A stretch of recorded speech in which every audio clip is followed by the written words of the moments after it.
ನಿತ್ಯಂ ಪರವಸು ಸುಸ್ನಾತಾ ಸ್ವನುಲಿಪ್ತಾ ಸ್ವಲಂಕೃತಾ ಉಪವಾಸ ತಪಶೀಲಾ. ಉಪವಾಸ ಮಾಡ್ತಾ ತಪಸ್ಸನ್ನು ಅನುಷ್ಠಾನ ಮಾಡ್ತಾ ಇದ್ದವರು, ಎಂದಿಗೂ ಸೂರ್ಯೋದಯದ ನಂತರ ಮಲಗಿದವರಲ್ಲ. ನೈವ ನೈನಾನಭ್ಯುದಯಾತ್ ಸೂರ್ಯ ನೈವಾಸ್ವಪ್ಸ್ಯಂ ಪ್ರಗೇಶಯಾ. ಸೂರ್ಯೋದಯಕ್ಕೂ ಮೊದಲು ಏಳಬೇಕು. ಮೊದಲು ಹೇಳ್ತಾರೆ ಕೆಲವರು, ಶಾಸ್ತ್ರದಲ್ಲಿ ಹೇಳಿದ್ದಾರೆ ಸೂರ್ಯೋದಯಕ್ಕೂ ಮೊದಲು ಏಳಬೇಕು ಅಂತ. ಎದ್ದು ಮತ್ತೆ ಮಲಗುತ್ತಾರೆ. ಅಲ್ಲ, ನೈವಾಸ್ವಪ್ಸ್ಯಂ ಪ್ರಗೇಶಯಾ. ಮೊದಲು ಏಳಬೇಕು. ಎದ್ದವರು ಮತ್ತೆ ಮುಂದೆ ತಮ್ಮ ನಿತ್ಯದ ದಿನಚರಿಯನ್ನು ಪ್ರಾರಂಭ ಮಾಡಬೇಕು. ಒಂದೊಂದು ಕ್ಷಣಗಳು ಕೂಡ ಅಪರೂಪದ ಕ್ಷಣಗಳು. ಒಂದೊಂದು ಕ್ಷಣದಲ್ಲಿ ಒಂದೊಂದು ಕ್ಷಣ ನಮ್ಮ ಜೊತೆಗೆ ನೀವಿದ್ದರೆ 1 ಕೋಟಿ ರೂಪಾಯಿ ಕೊಡ್ತೇವೆ. ಇಷ್ಟೇ ಕೇಳಿ ಎದ್ದು ಹೋಗಬೇಡಿ, ಪೂರ್ಣ ಕೇಳಿ. ಒಂದೊಂದು ಕ್ಷಣ ಜೊತೆಗಿದ್ದರೆ ಸಾಕು, 1 ಕೋಟಿ ರೂಪಾಯಿ ಕೊಡ್ತೇವೆ ಅಂತ ಹೇಳಿದರೆ, ಆದರೆ ಎಚ್ಚರದಿಂದ ಇರಬೇಕು. ಸರಿಯಾಗಿ ಗಮನ ಕೊಟ್ಟು ನಮ್ಮ ಜೊತೆಗೆ ನೋಡ್ತಾ ಮಾತನಾಡ್ತಾ ಇರಬೇಕು. ಆಚೆ ಈಚೆ ನೋಡಿದರೆ ಅಲ್ಲ. ಕಣ್ಣು ರೆಪ್ಪೆಗಳನ್ನು ಬಡಿಯದೆ, ಎಷ್ಟೇ ತನಗೆ ಕಷ್ಟ ಇರಬಹುದು, ನೇಚರ್ ಕಾಲ್ ಬಂದರೂ ಅಡ್ಡಿ ಇಲ್ಲ, ಎಲ್ಲವನ್ನೂ ಸಹಿಸಿ ಅಷ್ಟು ಯಾಕೆ ಹಾನಿ ಮಾಡಿಕೊಳ್ಳಬೇಕು. ಮತ್ತೆ ಹೊರಟು ಬಿಟ್ಟರೆ ಕಷ್ಟ. ಇವರು ತಮ್ಮ ಜೊತೆಗೆ 1 ಕ್ಷಣ ಇದ್ದರೂ ಕೋಟಿ ರೂಪಾಯಿ ಕೊಡ್ತಾರಂತೆ ಅಂತ ನಾವು ಯಾರಾದರೂ ಹೀಗೆ ಪ್ರತಿಜ್ಞೆ ಮಾಡಿದರೆ 1 ಕ್ಷಣವನ್ನಾದರೂ ವೇಸ್ಟ್ ಮಾಡಿಕೊಳ್ತೇವಾ? ಬಂದಷ್ಟು ಬರಲಿ ದುಡ್ಡು ಅಂತ ಹಾಕಿಕೊಳ್ತೇವೋ ಇಲ್ವೋ? ದುಡ್ಡಿಗೇನು ಬೆಲೆ ಇದೆ?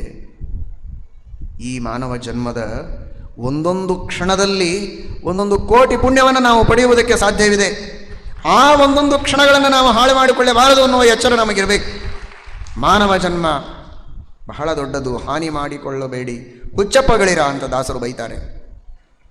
1 ಕ್ಷಣ ಅಷ್ಟು ಅದ್ಭುತವಾದ ಕ್ಷಣ.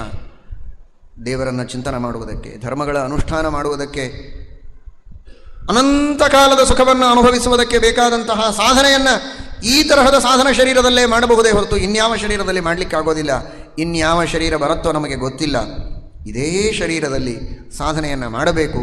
ನಿದ್ರೆಯಲ್ಲಿಯೇ ಬಹಳ ಸಮಯವನ್ನು ಕಳೆದು ನಮ್ಮ ಸಮಯವನ್ನು ಹಾಳು ಮಾಡಿಕೊಳ್ಳಬಾರದು ಅನ್ನುವ ದೃಷ್ಟಿಯಲ್ಲಿ ಶಾಸ್ತ್ರಕಾರರು ಹೇಳ್ತಾರೆ, ನೈನಾನ್ ಅಭ್ಯುದಯಾತ್ ಸೂರ್ಯ ನೈವಾಸ್ವಪ್ಸ್ಯನ್ ಪ್ರಗೇಶಯಾ. ರಾತ್ರೌ ದಧಿಚ ಸಕ್ತುಂಶ್ಚ ನಿತ್ಯಮೇವ ವ್ಯವರ್ಜಯನ್.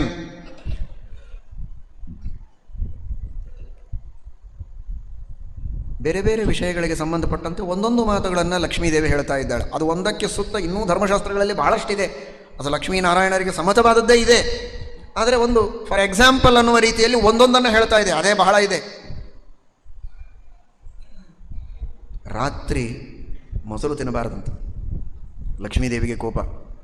ನಮಗೇನು ಬೇಕಾದಷ್ಟು ಹಣ ಇದೆ, ಕಾಸಿದೆ, ದುಡ್ಡಿಲ್ಲದೆ ಇದ್ದವರು ಕಡದ ಮಜ್ಜಿಗೆ ಎಲ್ಲ ತಿಂತಾರೆ.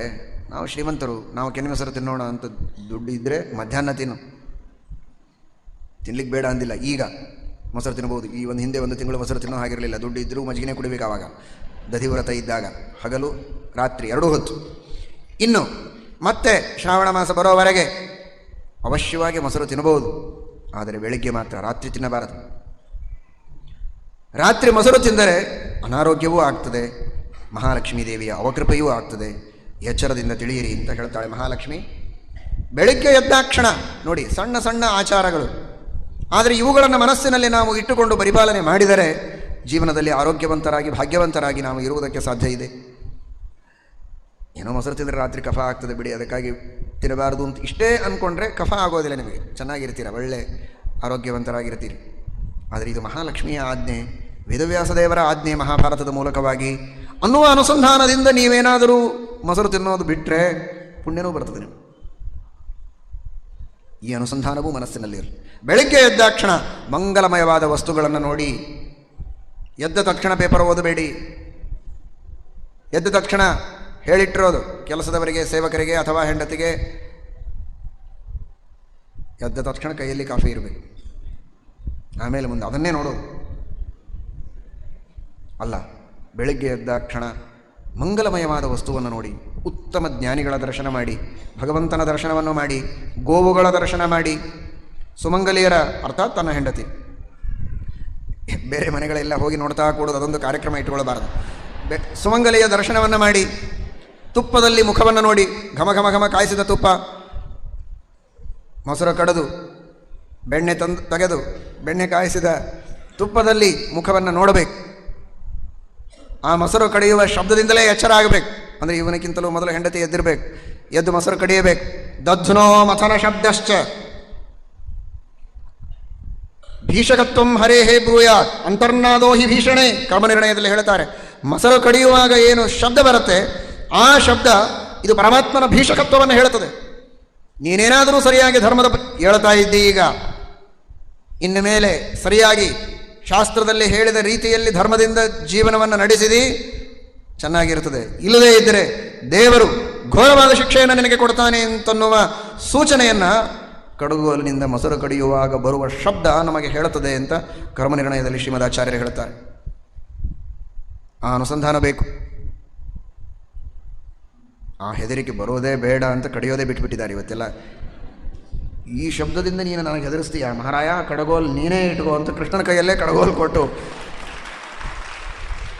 ನಾವು ನಿರ್ಭೀತರಾಗಿ ನಮಗೇನು ಬೇಕೋ ಅದನ್ನು ಮಾಡಿ ಕಾಫಿ ಕೊಡದೆ ಸಾಯ್ತೀವಿ ಎನ್ನುವ ರೀತಿಯಲ್ಲಿ ಮನುಷ್ಯರು ಹೊರಟಿದ್ದಾರೆ. ಬೆಳಗ್ಗೆ ಎದ್ದಾಕ್ಷಣ ಮಂಗಲಮಯವಾದ ದ್ರವ್ಯಗಳನ್ನು ನೋಡಿ ಅವನು ಹೇಳ್ತಾರೆ, ಕಾಲ್ಯಂ ಘೃತಂತು ಚಾನ್ವೀಕ್ಷ ಪ್ರಯತಾ ಬ್ರಹ್ಮವಾದಿನಃ ಮಂಗಲ್ಯಾನಪಿಕಾ ಪಶ್ಯನ್ ಬ್ರಾಹ್ಮಣಶ್ಚಾಪ್ಯ ಪೂಜಯನ್. ಶ್ರೇಷ್ಠವಾದಂತಹ ಪವಿತ್ರ ವಸ್ತುಗಳ ದರ್ಶನ ಮಾಡಿ ಭಗವಂತನ ಚಿಂತನೆ ಮಾಡಬೇಕು, ಧ್ಯಾನ ಮಾಡಬೇಕು. ಸ್ಮೃತ್ವಾ ವಿಷ್ಣು ಸಮುತ್ಥಾಯ, ದೇವರ ಸ್ಮರಣೆಯನ್ನು ಮಾಡಿ ಹಾಸಿಗೆಯಿಂದ ಮೇಲೆ ಏಳಬೇಕು. ಇಡೀ ದಿನ ಪರಮಮಂಗಲ. ನೋಡಿ, ಮಾಡಿ ನೋಡಿ, ನಾಳೆ ನೋಡಿ. ಬೆಳಗ್ಗೆ ಎದ್ದಾಕ್ಷಣ ಕಾಫಿ ಕುಡಿಯೋದು ಬಿಟ್ಟು ದೇವರ ಸ್ಮರಣೆಯನ್ನು ಮಾಡಿ, ಜ್ಞಾನಿಗಳ ದರ್ಶನ ಮಾಡಿ, ವಾಯುದೇವರ ಭಗವಂತನ ಪ್ರತ್ಯಕ್ಷ ಕಾಣದೇ ಇದ್ದರೂ ಅವರ ಚಿತ್ರಗಳನ್ನು ಪ್ರತಿಮೆಗಳನ್ನು ದರ್ಶನ ಮಾಡಿ, ಮನಸ್ಸಿನಿಂದ ಭಗವಂತನ ವಿಶೇಷವಾದ ಗುಣಗಳ ಚಿಂತನವನ್ನು ಮಾಡಿ, ಸಾಧ್ಯವಾದರೆ ಗೋವುಗಳ ಸುಮಂಗಲೆಯ ದರ್ಶನವನ್ನು ಮಾಡಿ ನೀವು ನಿತ್ಯದ ಕಾರ್ಯಗಳನ್ನು ಪ್ರಾರಂಭಿಸಿ ಎಂತಹ ಉತ್ತಮವಾದ ಯಶಸ್ಸು ಸಿಗುತ್ತೆ. ಶುಭ ಸಂಕಲ್ಪಗಳನ್ನು ಮಾಡಿ. ಭಾರೀ ವಾತಾವರಣ ಅದು. ಆ ಒಂದು ಶುಭವಾದ ವಾತಾವರಣದಲ್ಲಿ ಯಾವ ಕಾಲದಲ್ಲಿ ವಿಶ್ವೇ ದೇವತೆಗಳು ಸಂಚಾರ ಮಾಡ್ತಾ ಇರ್ತಾರೆ, ಏನಾದರೂ ಶುಭ ಸಂಕಲ್ಪಗಳು ನಮ್ಮ ಮನಸ್ಸಿನಲ್ಲಿ ಬಂದರೆ ಅವರಿಗೆ ಗೊತ್ತಾಗ್ತದೆ, ತಥಾಸ್ತು ಅಂತ ಆಶೀರ್ವಾದ ಮಾಡ್ತಾರೆ. ಇವತ್ತು ಸುಳ್ಳು ಮಾತನಾಡೋದಿಲ್ಲ, ಇವತ್ತು ಸಾಕು, ನಾಳೆ ಅನ್ಬೇಡಿ. ಯಾಕಂದರೆ ಆ ನಾಳೆ ಅಂದ ತಕ್ಷಣ ಗಾಬರಿ ಆಗ್ತದೆ.